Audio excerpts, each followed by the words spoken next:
y al final se decía hacer una laparotomía, porque ninguno de los estudios de apoyo al diagnóstico me ha podido brindar el diagnóstico exacto. ¿Listo? Entonces, son de desafío diagnóstico, son raros. Precisamente en la introducción decimos la rareza, no son números de toda la patología gastrointestinal. ¿Alguno de ustedes me podría decir, chicos, por qué los tumores de intestino delgado serían tan raros? Hay varias razones. Ustedes han hecho anatomía y fisiología, entonces sí me podrían contestar por qué un tumor de intestino delgado es raro. ¿Por qué el cáncer de colon es más frecuente que un cáncer de intestino delgado? Muy bien. Una de las razones es el tránsito. El contenido carcinogénico demora más en colon. En intestino delgado, por el peristaltismo avanza más rápido. ¿Cuál es la otra de las causas? ¿Por qué es más raro un tumor de intestino delgado? Las placas de Peyer. Placas de Peyer. ¿Por qué? Hay una cantidad de células comunitarias que están constantemente vigilando. Muy bien, esa es la segunda causa. ¿Cuál es otra de las causas, chicos? Uno es el tránsito, es más rápido por el peristaltismo en el intestino delgado, los elementos carcinógenos demoran menos en hacer daño en la mucosa intestinal. La otra son las placas. La otra, ¿qué contenido tiene el líquido intestinal? ¿Qué contiene? ¿Qué contiene, chicos? Yo sé que ustedes saben.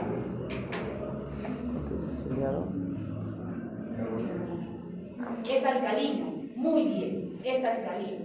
Lo ácido daña la mucosa, lo alcalino no. Pero además, ¿qué más contiene el intestino delgado? El líquido. Mucosa. Discúlpame. Mucosa. ¿En la mucosa?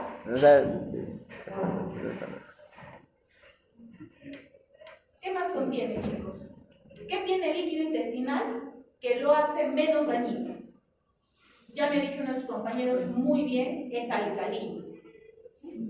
Tiene quininas y tiene cromogranina A, que esos son elementos que protegen frente a efectos carcinogénicos.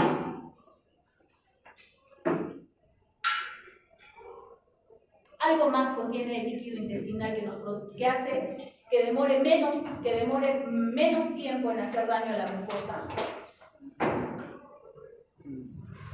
Otra pregunta, chicos, ustedes que han hecho fisiología. ¿El intestino delgado o el intestino grueso? ¿Cuál de los dos tiene más bacterias?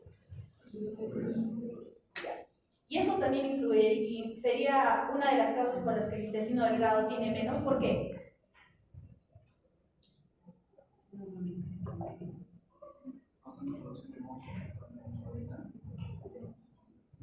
Porque eso tiene también un factor protector.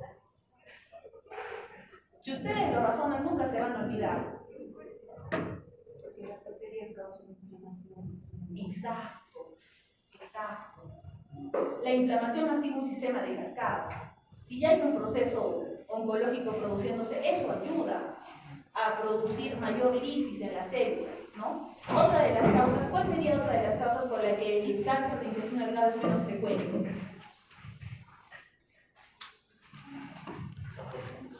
Y hemos dicho, chicos, para recapitular a sus compañeros que recién han llegado. Uno, el flujo, el peristaltismo hace que el tránsito sea más rápido. La segunda es que hay células inmunitarias que lo protegen, ¿no es cierto? La tercera, las sustancias que están presentes, como cromogranina A y todas las quininas. ¿Listo? Otra, que tiene menos concentración de bacterias. Y la otra, que hay unos estudios que se están realizando que nos han demostrado que hay una enzima, que es la benzopireno hidroxilasa, que esta enzima se encarga de proteger a la mucosa del intestino delgado, porque el benzopireno, como ustedes saben, chicos, es un elemento carcinógeno. Entonces, esta enzima la destruye. Entonces, al destruirla, hay menos efecto dañino en la mucosa del intestino delgado. Entonces, esa es la causa por la que el intestino delgado es más raro. Entonces, si en la pregunta dice, frecuencia de cánceres gastrointestinales más frecuentes, estómago, colon, intestino delgado, ¿cuál sería el orden? ¿Cuál es más frecuente en Perú? Estómago. Segundo, Colon. y por último está el intestino delgado, ¿cierto? El pronóstico, chicos, es malo. ¿Pero por qué sería malo? porque generalmente estas lesiones suelen ser de diagnóstico tardío. No van a encontrar, por eso es que los cirujanos demoran mucho en entrar a la sala, y mi grupo de prácticas, los que han hecho la historia saben por qué, demoran mucho en entrar a la sala cuando hay una lesión en el intestino delgado, no se piensa.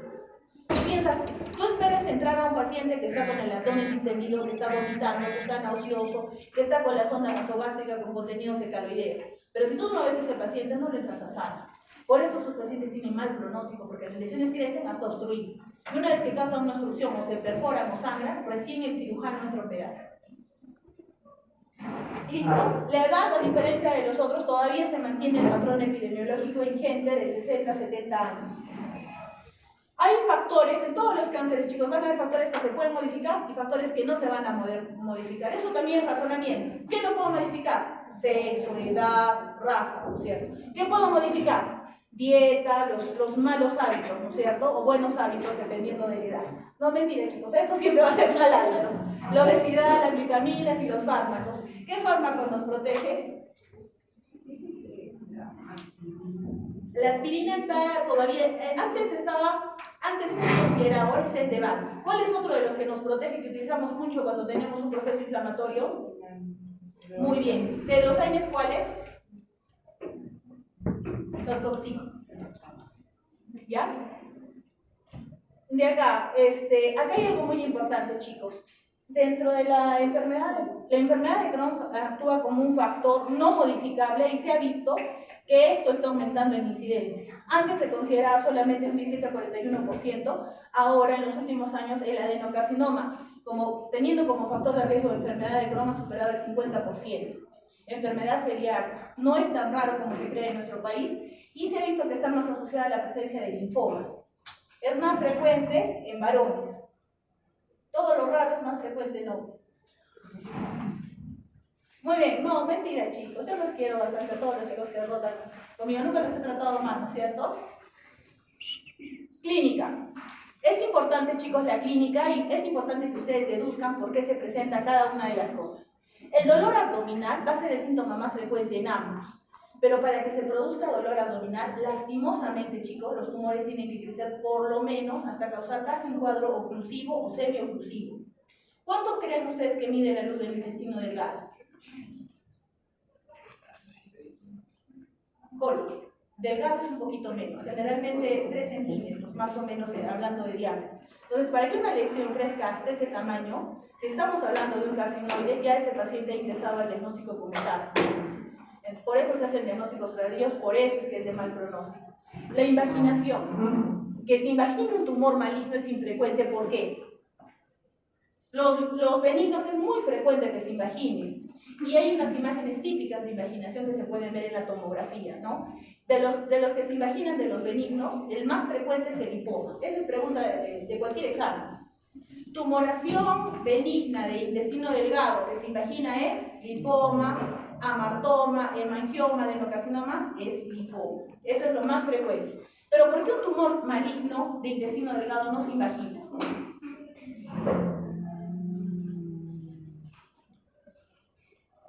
Les hago la misma pregunta. ¿Por qué el ampuloma tiene ictericia cíclica? ¿Alguien sabe? Es la misma causa. ¿Qué es el ampuloma? Muy bien. Entonces, los cánceres de la ampolla de Vater se caracterizan por ictericia cíclica. Esa es una característica. ¿Qué significa una ictericia cíclica? No te la va a decir así el paciente. ¿Cómo te describe el paciente una ictericia cíclica? Otra, que no sea ni en la mañana ni en la tarde. Despierta amarilla. Exacto. ¿Saben cómo les van a referir, chicos? Les van a decir, ¿sabe qué, doctor? Yo he notado que mi mamá hace 2 meses estuvo amarilla. Luego la vi normal y la he traído otra vez a consulta porque otra vez hace unas semanas se ha puesto amarilla. Le hacen su endoscopía y encuentran una tumoración en la ampolla de Vater. ¿Por qué? La irrigación del tumor, ¿cómo es? ¿Cómo se irriga un tumor maligno?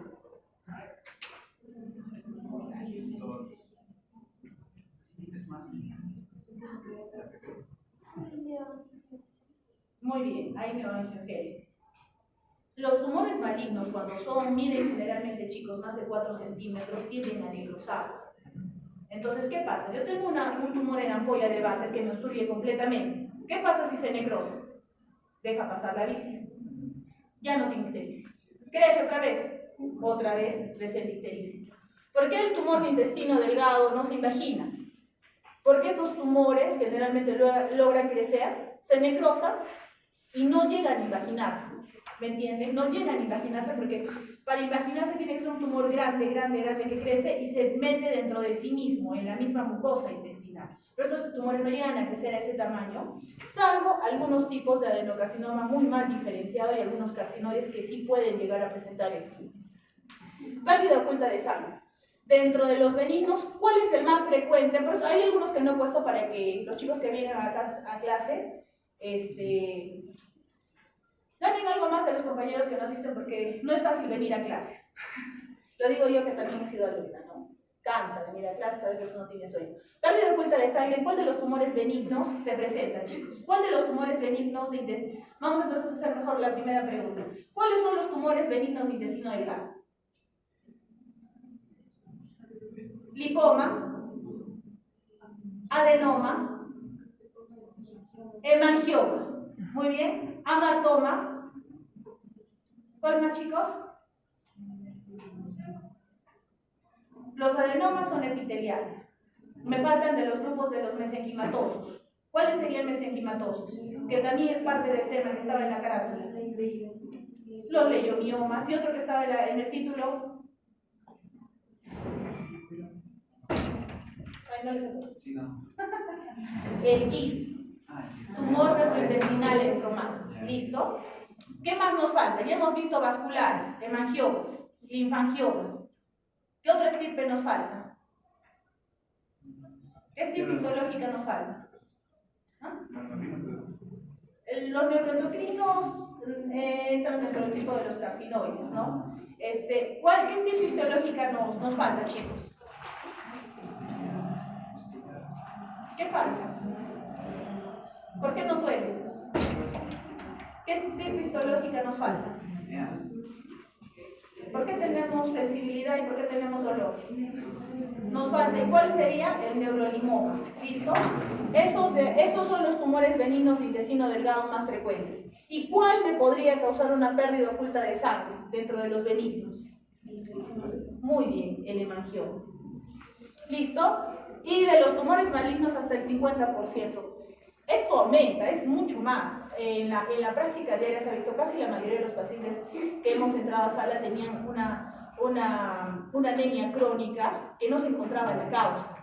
¿Listo? Una hemorragia franca es muy infrecuente esto, que produzca tanto los tumores benignos como malignos de intestino delgado. Pérdida de peso, esto es infrecuente. Es muy infrecuente que un tumor benigno te produzca pérdida de peso. ¿Listo? Y ustedes saben, chicos, que de los tumores malignos, ¿cuál de ellos se caracteriza por en su clínica tener pérdida de peso? Gástrico. ¿Cuál de ellos tienen como clínica pérdida de peso? Gástrico. Los linfomas. Masa abdominal palpable.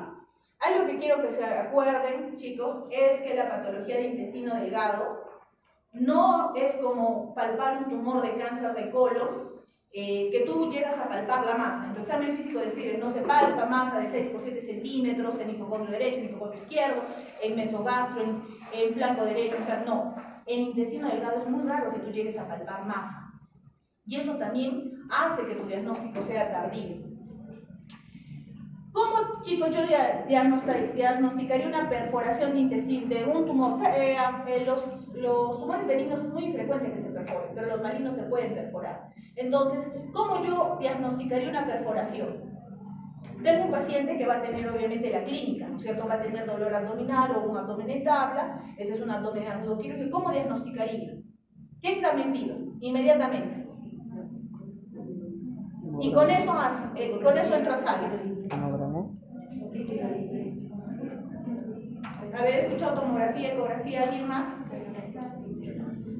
¿He escuchado radiografía? ¿Qué radiografía?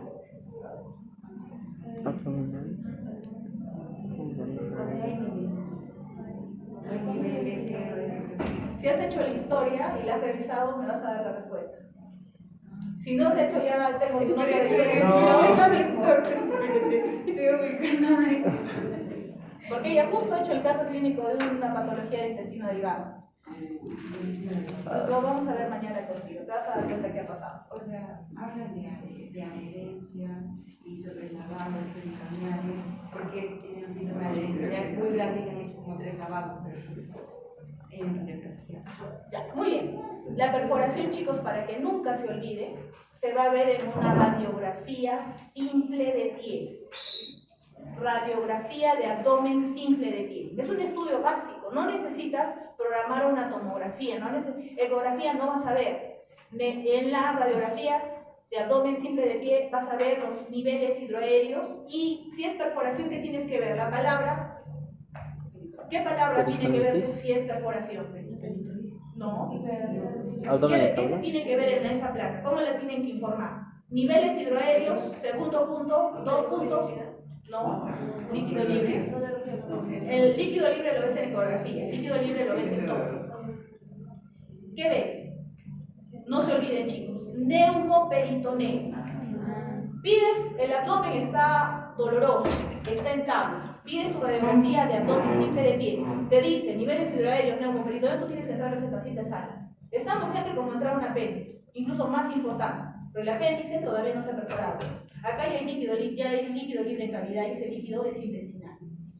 Y ese líquido intestinal te va a generar bridas y adherencias. Y eso, entre más tiempo demores en operar, vaya a ser de mal pronóstico para el paciente. Porque eso va a generar que en su siguiente reintervención haya más riesgo de bridas y adherencias. Y eso va a generar lo que ahorita está teniendo el paciente es dolor por bridas y adherencias. Entonces, es importante que ustedes siempre razonen, chicos, por qué se presentan las cosas. ¿Ya? Ictericia. ¿Puede haber ictericia en una patología de intestino delgado? ¿En qué localización debería estar, por ejemplo? Muy bien. La ictericia se presenta en patología duodenal. Rubor.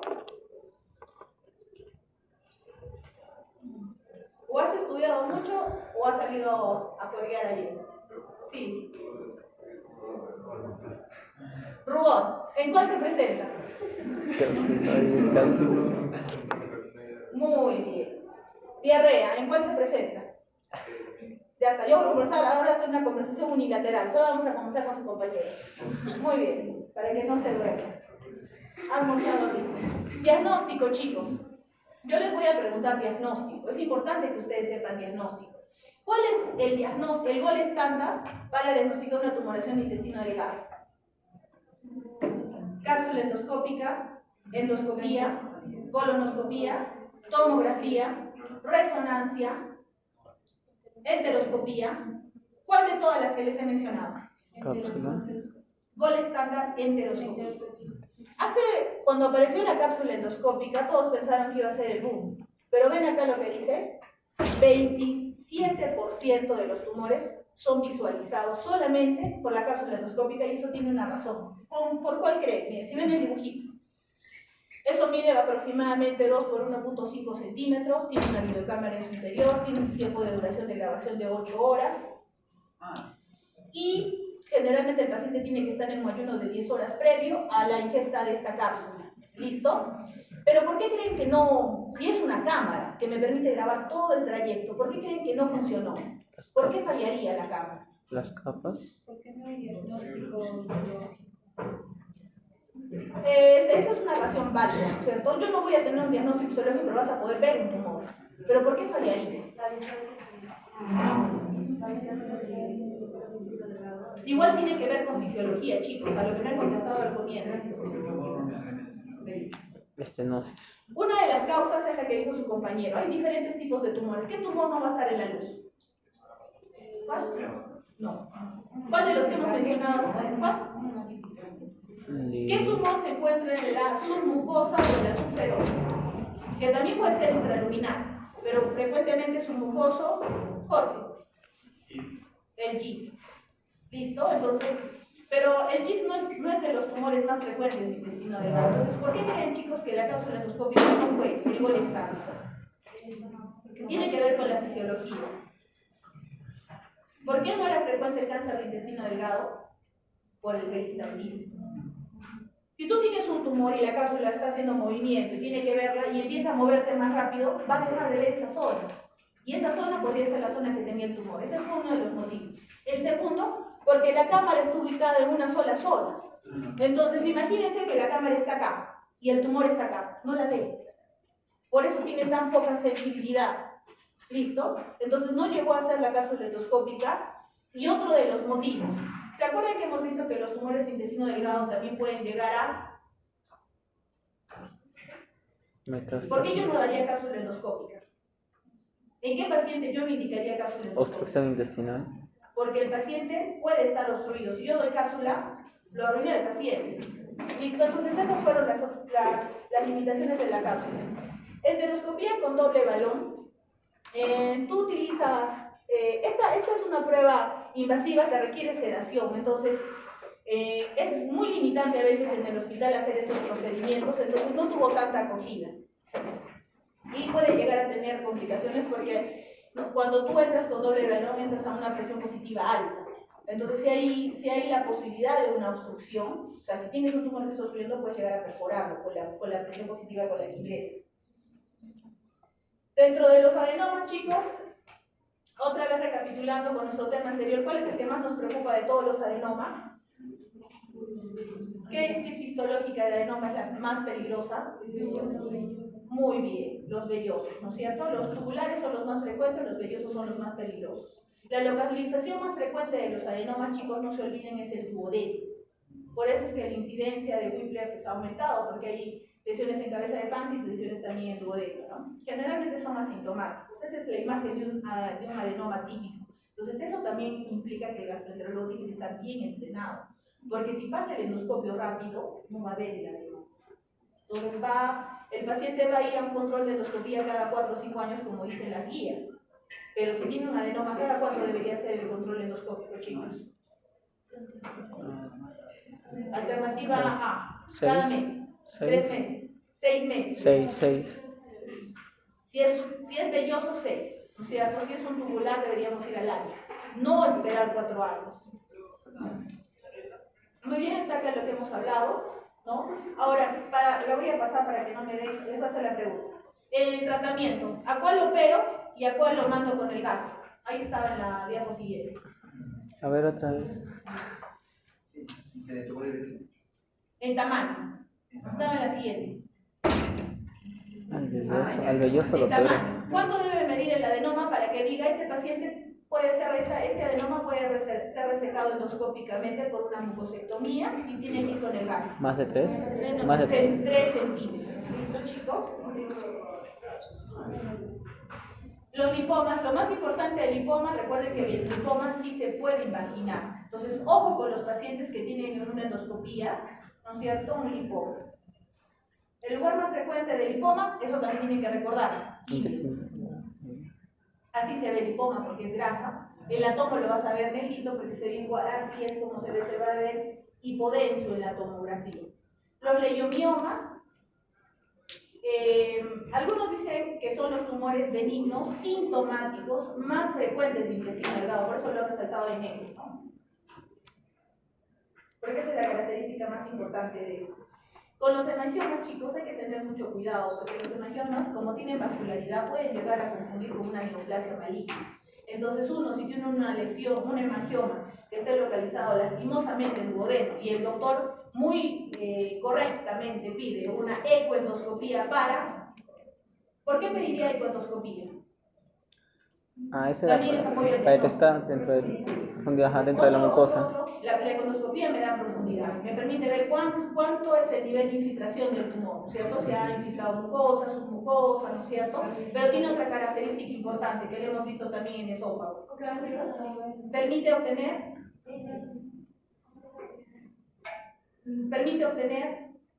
¿qué puedo hacer con la ecoendoscopía? Tamaños.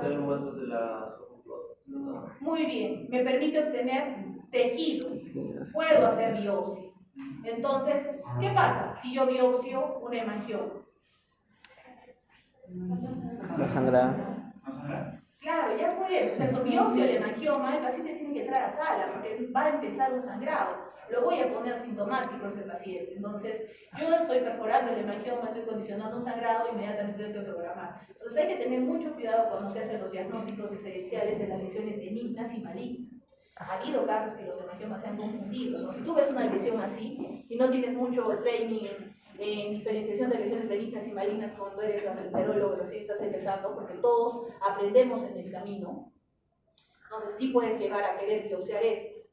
Y luego estás llamando al cirujano de turno para que te salga, para que te suelte al paciente. Tumores malignos.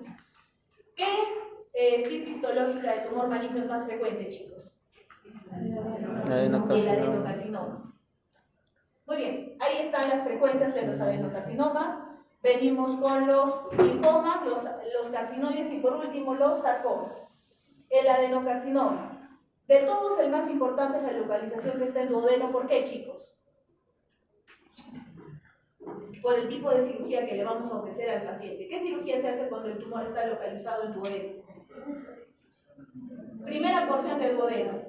¿Qué cirugía le hago? Primera porción del duodeno. ¿Qué cirugía hago, chicos? Colangio. Gastrectomía distal. Saco la última porción de estómago, saco píloro y primera porción de duodeno. Segunda porción de duodeno, tercera porción de duodeno, cuarta porción de duodeno, vamos a Whipple. ¿Listo? ¿Y por qué es importante? Por la mortalidad, chicos. Esta cirugía implica sacar estómago, sacar vesícula biliar, sacar vía biliar, cortamos a partir de los hepáticos y sacamos cabeza de páncreas y todo el duodeno en su extensión. Después reconstruimos, pero imagínense todo lo que yo tengo que hacer para operar una patología de duodeno, ¿no es cierto? Entonces, el adenocarcinoma, de ahí la importancia que nosotros se puedan diagnosticar grupos de riesgo, ¿no? Varones de 60, 70 años que no tengan endoscopía. O si un paciente viene a tu consulta por un dolor en la rodilla y tiene un lunarcito que le preocupa, tú le tienes que preguntar, señor, ¿tiene usted endoscopía? No. Inmediatamente, el más importante que ese lunarcito que tú ya has descartado que es una patología maligna, tiene que hacerse endoscopía color. La oncología no, en consulta a veces vienen los pacientes por un motivo, pero es obligación del oncólogo, ya sea quirúrgico o médico, hacer el despistaje oncológico y pedir todo lo que el paciente necesita para la edad y para el género. Muy bien.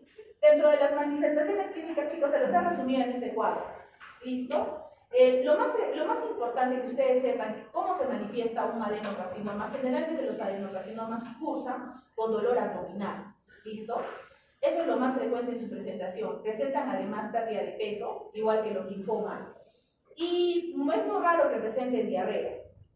Tienen tres formas de presentarse, ¿no? De acuerdo a Rocklin, hay un primer, segundo y tercer cuadro clínico.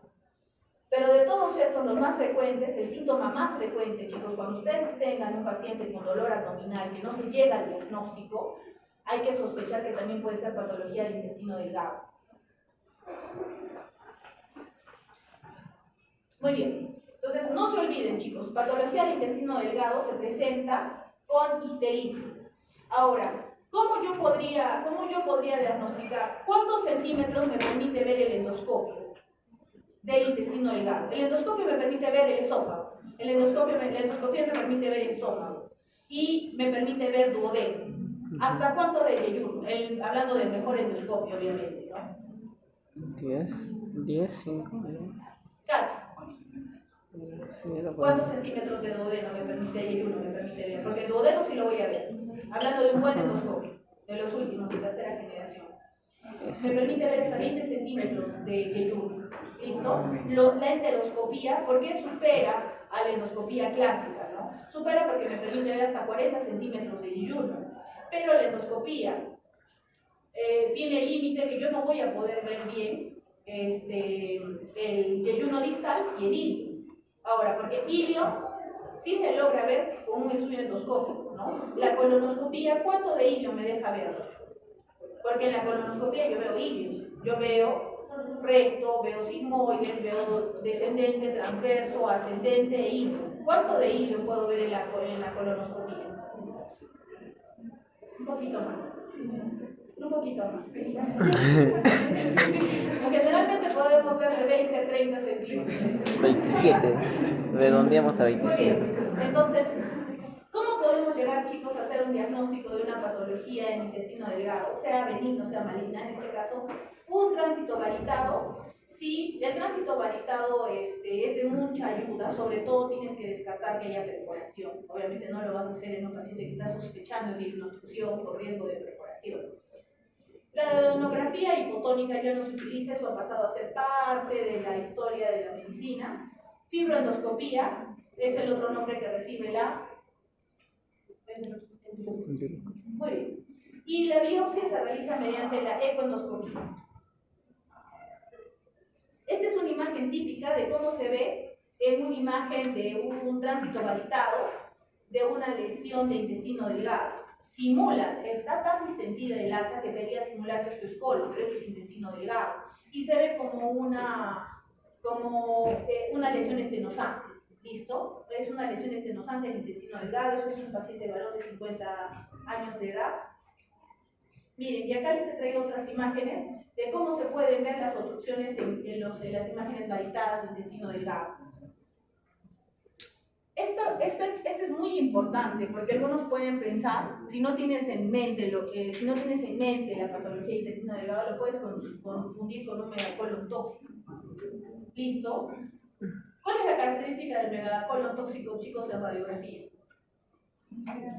¿Cuánto debe medir el diámetro?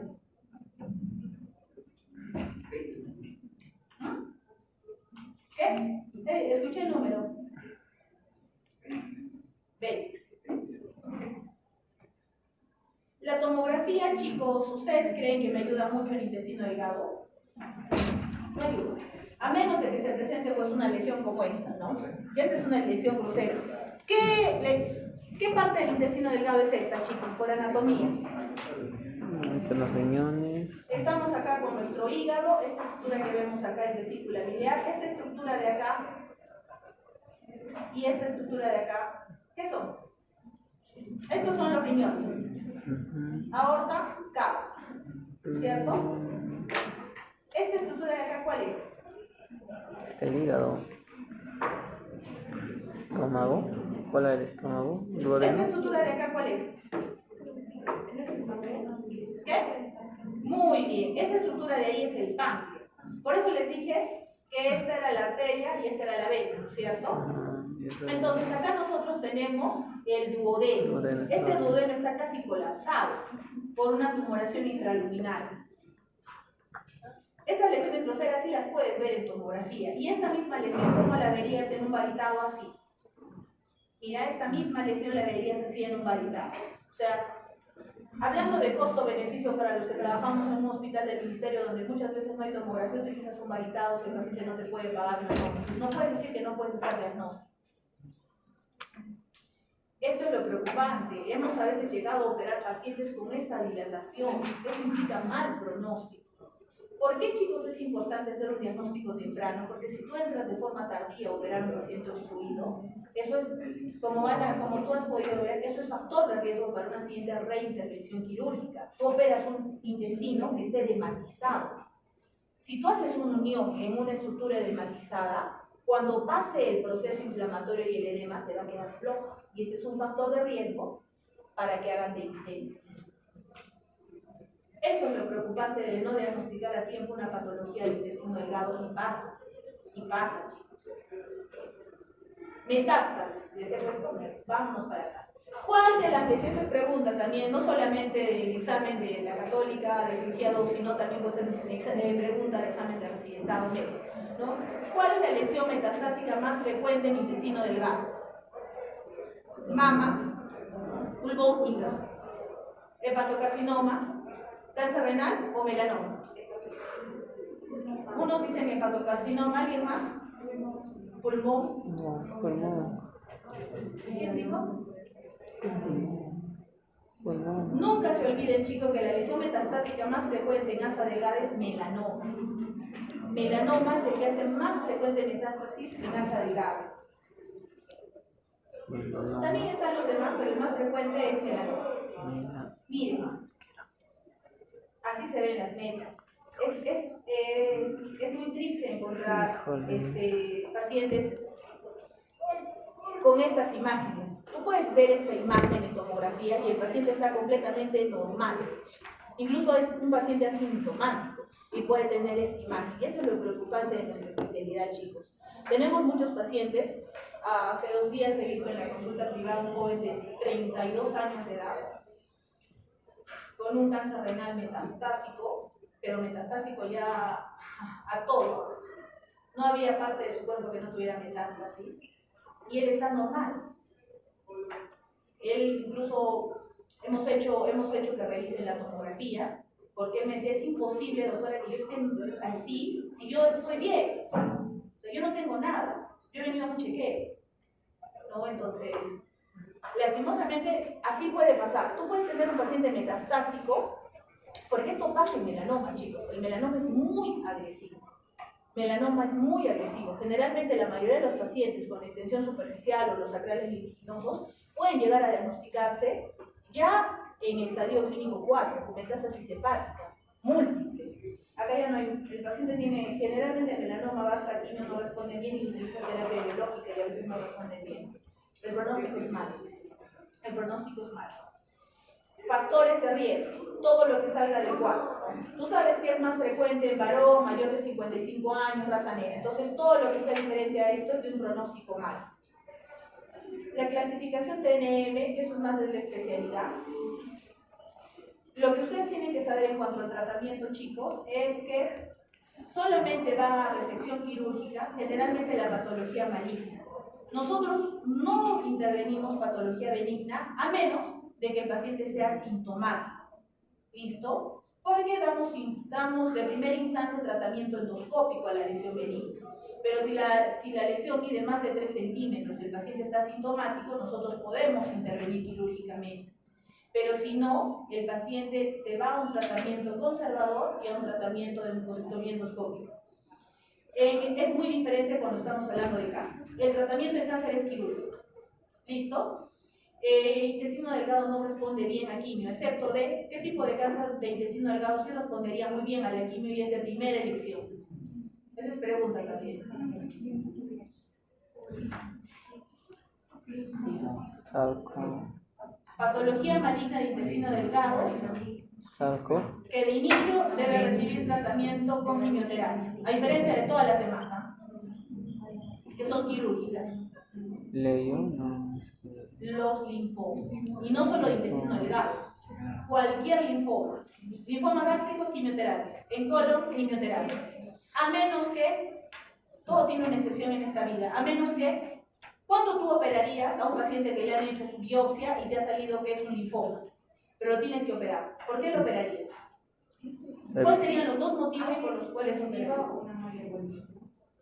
Metástasis. ¿Por qué operarías? Peligro de ¿Qué es lo que metástasis. te haría operar ese paciente? Obstrucción sangrados. Obstrucción o sangrado. Obstrucción es sangrado, paciente está obstruido, está sangrado, es un linfoma, lo tienes que entrar. ¿Por qué, chicos? Es simple. Si está obstruido, ¿va a recibir quimio? No. Si está sangrando, ¿va a recibir quimio? No. Porque si está sangrando, va a tener una hemoglobina menos de 10 y el oncólogo te pide que la hemoglobina esté en más de 10 para empezar tratamiento con fisioterapia. Entonces, este era toqué todo eso antes de entrar al linfoma. El linfoma, chicos, no se olviden, que es una patología de intestino delgado, que es la excepción de todos los demás, que no se empieza con tratamiento quirúrgico, sino con tratamiento médico. Les he puesto un poco de literatura en relación, esto es más de especialidad sobre los criterios de Dawson para el diagnóstico. Esto me da mucha pena, pero sí está aumentando. Nosotros hemos tenido linfomas en niños.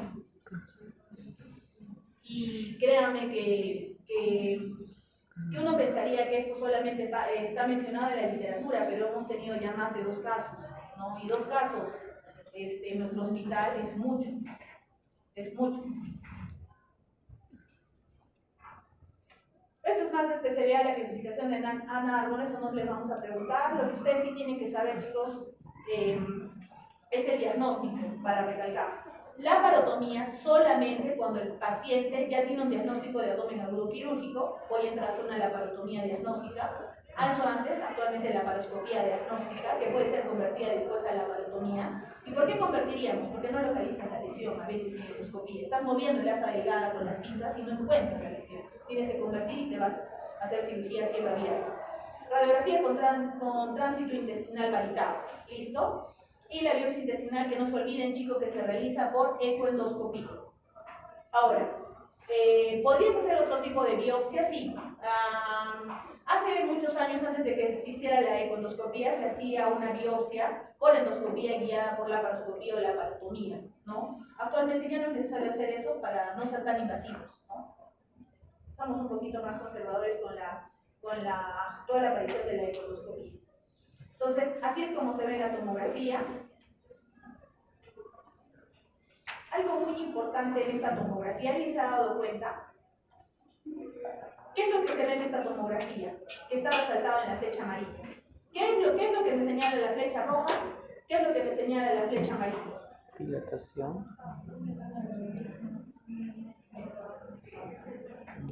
Engrosamiento sería como derrame. ¿Alguien, chicos? Estamos hablando de un asa delgada, ¿no es cierto? Porque el tema es intestino delgado. Listo. ¿Qué es lo que me señala la flechita roja? ¿Qué es eso que se ve en la flecha roja? ¿Qué es eso? ¿Sangre? ¿Sí?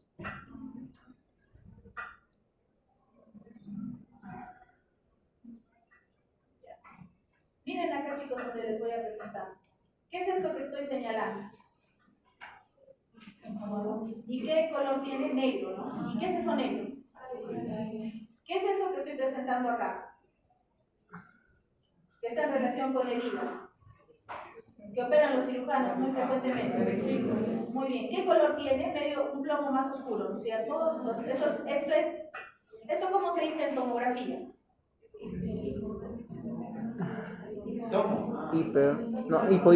Hipo.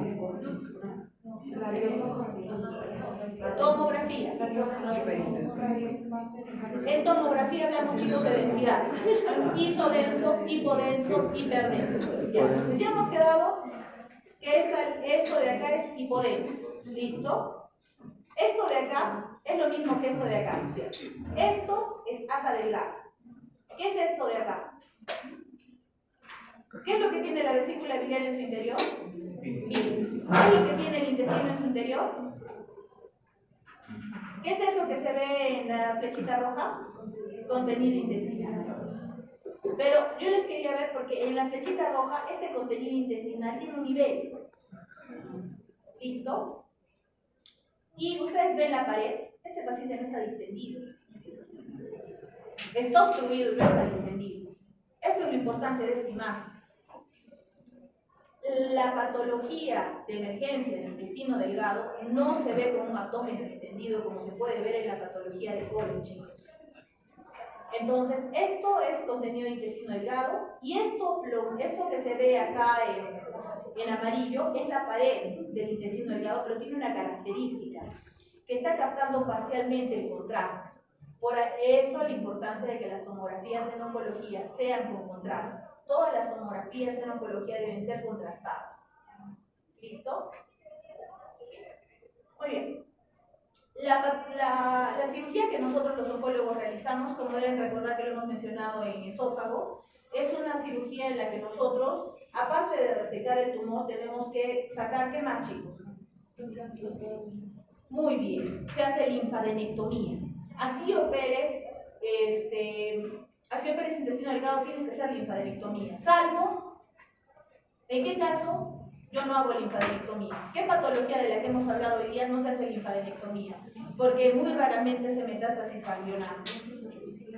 ¿Cuál es? Alternativa A, adenocarcinoma. B, metástasis de melanoma. C, GIST. D, linfoma. Leo. Quien ha dicho linfoma, pasa a retirarse de la clase, por favor. ¿Por qué se caracteriza el linfoma? Muy bien, es el almuerzo, Ya, ¿cuál de las alternativas, chicos? La B, Leo. ¿Cuál de las? El GIS. En el GIS tiene una tasa muy baja de metástasis ganglionar. Entonces, la mayoría de las guías de práctica clínica no indican hacer linfadenectomía en GIS, salvo, porque todo tiene su excepción. Tú entras a sala de operaciones, estás haciendo la cirugía, has resecado el tumor y ves múltiples adenopatías duras en el trayecto vascular, haces linfadenectomía. porque con eso tú ya tienes una evidencia de que probablemente hay enfermedad ganglionar, pues no le vas a dejar enfermedad ganglionar, la sacas para que el patólogo te diga si es positivo o negativo. ¿Listo? Esa sería la única contraindicación de que el registro haga linfadenectomía. Okay. Dentro de los tumores neuroendocrinos se caracterizan básicamente por su origen, y eso también es pregunta de examen. Siempre preguntan esto: ¿cuál es el tumor? ¿Cuál es el origen de un tumor neuroendocrino? Ahí está. Las células enterocromafilis. Ese es su origen. ¿Listo? Y se caracterizan porque producen el síndrome carcinóide. Ese es lo otro que preguntan, ¿no es cierto? Y chicos, ¿cuáles son las características del síndrome carcinóide? ¿Qué tiene el síndrome carcinóide? ¿Cómo se presenta clínicamente? Uno es rubor, muy bien. Diarrea, muy bien. ¿Qué más? Ahí está en las imágenes. Ahora, ¿los tumores neuroendocrinos pueden llegar a ser metástasis? Sí. ¿Cuáles está escrito también ahí? ¿Cuál es el órgano que más frecuentemente metastatizan? El hígado. ¿Listo? Para que no se olvide. Dentro de los que les he puesto acá, que están descritos como los métodos diagnósticos para los tumores neuroendocrinos, ¿cuál es el más importante de todos los que están ahí, chicos? Endoscopía, cápsula endoscópica, resonancia tal, o el marcador bioquímico. El marcador bioquímico, ese es el más importante, ese es el que te hace el diagnóstico.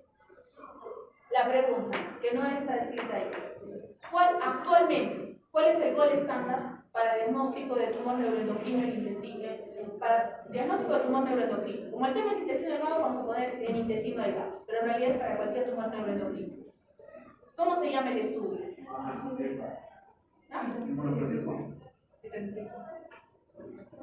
Citometría de flujo lo utilizas más para los mielomas. Muy bien. ¿Cuál es el gol estándar actualmente, chicos? No está ahí.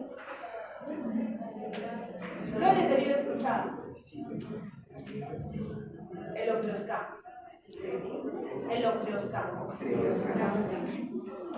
En este estudio se utiliza una sustancia que es el iridio 121, y este iridio se asocia a las células enterocromafinas. Entonces capta sustancia y esto se ve en imagen, ¿no? Los enteriogramas. También puedes hacer, obviamente, lo mismo que los demás que hemos visto, ¿no es cierto? Tránsito intestinal, también se ve, miren cómo se ve en la tomografía, lo mismo, miren chicos, igual, líquido intestinal, y se ve acá las paredes del intestino que están captando contraste, ¿no? Esto, a diferencia, miren, de las demás paredes que no captan contraste, te hace un diagnóstico de que esto es una sospecha de un proceso neoproliferativo. Venaza delgada. Igual acá. Miren los niveles, tenemos niveles. Y esto de acá es una lesión en hígado. Doctora, ¿pero por qué esta lesión metastásica no está captando contraste? Puede deberse a la fase en la que se ha tomado la imagen. Recuerden que para que pase para el hígado, ¿cuál es la mayor irrigación que tiene el hígado? ¿Venosa, arterial? Venosa. Entonces esta debe estar en una fase venosa y que por eso no ha captado contraste, la lesión metastásica en hígado. Este es un resumen muy básico de cómo es el tratamiento en las lesiones de carcinoide de intestino delgado. Pero lo más importante es lo que les dije, ¿no? Todas las lesiones se operan salvo los linfomas.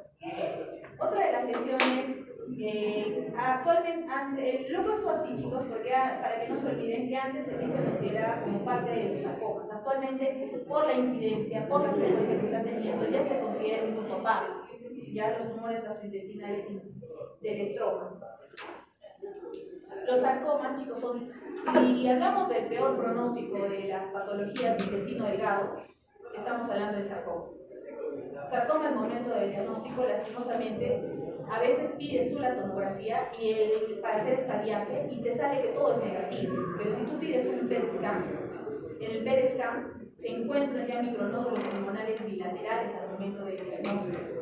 Así de agresiva suele ser esta patología en sarcoma. Y estamos hablando de lesiones de 1 centímetro, menores de 1 centímetro. Entonces, Cuando tú, estas son imágenes de cirugía que nosotros realizamos cuando la lesión está a nivel del duodeno. ¿Listo? ¿Y por qué les he puesto estas imágenes, chicos? ¿Se acuerdan que al comienzo les había hablado de la operación de Whipple que se hace cuando nosotros tenemos el compromiso por un adenocarcinoma a nivel del duodeno? Cuando es un GIST, generalmente tú puedes hacer una resección en cuña, como ves acá. Miren, esta es una resección en cuña. No se tuvo que sacar todo el segmento, no tuviste que hacer gastrectomía. Acá tú le puedes dar más margen, sí le puedes dar más margen, si le sientes cuña. ¿Le quieres dar más margen? Le haces una distal de estómago para darle un poquito más de margen, porque probablemente has visto adenopatías, o puedes hacer la cirugía de Whipple que yo les he mencionado, ¿no? Esta imagen la he puesto, chicos, para que ustedes vean que los GIS, miren esta imagen. Acá el GIS, ¿cómo se ve? ¿Se ve exofítico, se ve intraluminal? La característica del GIS es que es una lesión exofítica, su mucosa subserosa, pero ustedes ven acá que para todo hay una excepción. Esta es una lesión de GIS intraluminal. Otra vez acá. ¿Se acuerdan que habíamos dicho que son exofíticas? Miren cómo se ve. Miren, este es el asa y miren cómo se ve para afuera. Esta es otra lesión de GIS. Y para que vean, ¿no? Por eso les he recalcado acá igual la imagen. Miren acá, meta. Y acá sí se ve, ¿no es cierto? A diferencia de la otra imagen, acá se ve captación de contraste periférica a la lesión. Seguimos. Miren la lesión. Lesión exofítica. Lesión exofítica. Lesión exofítica captadora de contraste. Esto es tomografía. Esa es resonancia magnética. En la resonancia magnética hablamos de intensidades. Entonces acá vemos una lesión hipointensa. Hipointensa, una lesión hiperintensa. ¿Listo, chicos? ¿Tienen alguna duda? Chistes malignos. Chistes malignos. ¿Siempre? No. Hay un porcentaje de GIS que pueden ser benignos. ¿Listo? Generalmente hablamos de un 15 o 25% de los GIS que pueden tener un comportamiento benigno. Ahora, el comportamiento benigno va a ir asociado al tamaño. Entre más tamaño, más riesgo de malignizar. Los GIS se caracterizan también por una alteración que cuando tú tienes un GIS y tú lo mandas a estudiar con un resultado de patología, generalmente en el resultado te va a hablar de un tumor gastrointestinal estromal, pero te piden un estudio de inmunohistoquímica. ¿Alguien sabe qué piden en esa inmunohistoquímica para el GIS? Para cáncer de mama se la saben todos, ¿cierto? Es receptor de estrógeno, receptor de progesterona, que es 67, y el HER2 ¿cierto? Para el GIST, ¿qué se pide? El inmuno.